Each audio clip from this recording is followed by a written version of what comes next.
Hey there everybody, I'm Ravenbane. Welcome back to another Hollow Knight lore video. We've already published a few pretty good Hollow Knight lore videos and theories that I think will help people to better understand the story of the Kingdom of Hallownest. Our topics so far have spanned from various groups throughout the kingdom to small stories about individual entities. Today though, we'll talk less about a society and more about a resource and the deep, interesting narrative surrounding it. Our topic will be Lifeblood and all that concerns it. I hope you're excited, so let's get started. Lifeblood is a sort of health buff in Hollow Knight, as consuming a life seed or wearing a Lifeblood related charm will boost your health with some temporary blue masks that will go away permanently once you take damage. Lifeblood masks make the bearer healthier and coats the player in a sort of extra layer of lifeblood health. Like I mentioned earlier, there are two possible ways to get extra lifeblood masks in this game, being by killing the life seeds you get from opening a lifeblood cocoon scattered across Hallownest, and the lifeblood related charms such as Lifeblood Heart, Lifeblood Core, Joni's Blessing, and so on. What I'm about to say is highly speculative, and it's just looking at some fan theories of the game and some of my own observations, and trying to reach the best possible conclusion and create some great explanations that help everyone to better understand the lore of Hollow Knight. The first question you may ask is the simple and all important one, which would be, well, what the heck is lifeblood? And to that, I would reply that lifeblood is most likely a plant form, similar yet different to the plants of the green path, with a bit of a strange twist. Lifeblood is an almost ordinary plant with not too many aspects of it being special. But then, there's the coating it can give you, which makes it much different from other plants, and much more similar to substances like Void and Soul. And we will talk about all of that after establishing this as a plant. I suggest this under many pretenses.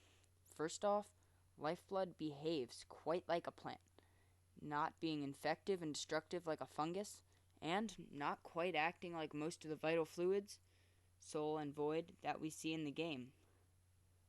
We can assume lifeblood, based on the behavior it exhibits, spreads similar to pollen from plants, and the player character serves as a sort of bee. This can be backed up by part of the backdrop in Joni's Repose, where we see what looks like a young lifeblood plant in its early stages of growth, and we see nothing that it would have infected and no man-made structures nearby. And with the presence of lifeblood cocoons so near, it would make sense that a seed from one of the other lifeblood plants spread to this region, hence causing this plant to start growth. Also, the vital fluid health aspect of lifeblood would not be incredibly out of the box for plants, as many plants can organically create materials, such as syrup, which is a vital fluid for one type of people. And also, many plants have parts of them used to create medicine, which makes the person consuming it healthier. Sound familiar? Furthermore, I believe that life seeds are simply, well, seeds that can help the plant grow and expand.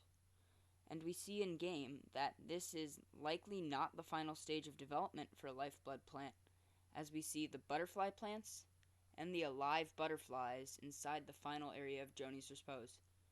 And like I said earlier, this is not unheard of behavior in plants, as many of these plants make compounds inside themselves, such as medicines and fibers, and these all have various stages of development as well, with different levels of success at their intended purpose. This would mean that the lifebloods we see and consume in the game would be slightly developed lifeblood, which would be the magical substance running through the plant veins of the lifeblood plant. As we delve deeper, this gets more and more strange, but I hope you can still follow along. Like I mentioned earlier, lifeblood shares quite a lot of similarities with some of the what I call vital substances, because normally I call them lifebloods, that we see in the game. First off, and this really has no relevance here, but similar to the other two life forces, this is mentioned tons of times in the game, from many cocoons to beings, a cameo in Godhome, and 3 charms. The only other things that get similar recognition in the game on this scale would be Soul and Void themselves. And that leads to my first point about the similarities between Lifeblood and Soul and Void. Lifeblood has 3 charms related for this, but for the first part, we're only going to mention the 2 with Lifeblood in their name, Lifeblood Heart and Core. These charms are described as being living things. Another such charm that is a living thing is the Void Heart charm. Similarly, Joni's Blessing has another fun effect that we also see in the Void Heart. This ability is how you pacify and become one with the creatures of that element, as the life seeds run towards you when you have Joni's Blessing equipped. As a side note, because I know if I don't mention this, I'll get attacked a bit, Hiveblood also has the same effect as these 2 charms, and as amazing as honey is, I don't think it's magical. But the answer here is that honey flows through the blood of these bugs, and with their hive mind, they can tell whether someone has the blood of honey or not, and since they sense this, the bees become passive. Then, there's the most obvious similarity between the substances, being that beings' life forces can be based on the substance, which we see in normal bugs with soul, vessels and constructs with void, and Joni with lifeblood. I'm not really counting the life seeds here, as similar to the light seeds from the Radiance, they're mindless seeds with only one purpose. We see in the game that Joni does, in fact, have lifeblood vital fluids, and has the ability to grant the same condition to other bugs, as Joni's blessing is a blessing and not just a one-time coincidence. Joni has the skills to be able to grant other bugs vital fluids made out of lifeblood instead of soul. Similar to this, these substances, by a definition I'll create right now, need to be able to animate a bug without having to transplant anything inside them, and I believe that we have adequate evidence in the game to say that lifeblood is capable of this, as the lifeblood butterflies we see in Joni's repose seem to be living in our organic lifeblood creatures, which we see when we strike butterfly plants. Now, these butterflies cause so many more questions than they answer, though, as it puts into mind the life cycle of these bugs, as well as their properties, and so much more. But like I said, it answers so many questions, as well as showing the true power of lifeblood, proving that the substance can be condensed into this form and become a living creature, further proving our point from earlier. And here's a rough idea of how life works for these bugs. The first life seeds were created by the first lifeblood plant, which turned the lifeblood fluids into a solid seed, which went on to create more plants. But if a cocoon is not opened when the seeds are in their prime state, they will condense more until they become a butterfly plant, which is not quite living but still growing. Here, the butterfly plants gain more strength and adapt to their environments, and they condense a bit more until they turn into the living, breathing butterflies that we see in that room in Joni's repose. There is a chance of these bugs becoming something greater, but we don't know as of now. They could also be conduits of lifeblood, or they could serve some ritualistic purpose, which we can speculate about later. One theory I have heard involving these butterflies involves the abyss creature, a being that has bright blue eyes and a dark black body, and we've managed to avoid talking about him for 10 whole minutes.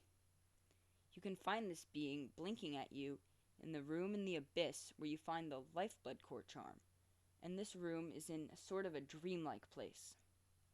People speculate that the butterfly bugs could be going there to help this creature rise to some sort of power or return to a previous powerful form, as some people believe this being to be the black worm, mentioned in Ogrim's Hunter's Journal entry. But, sorry to say, I don't believe this theory, though I do think that the abyss creature is indeed a higher being.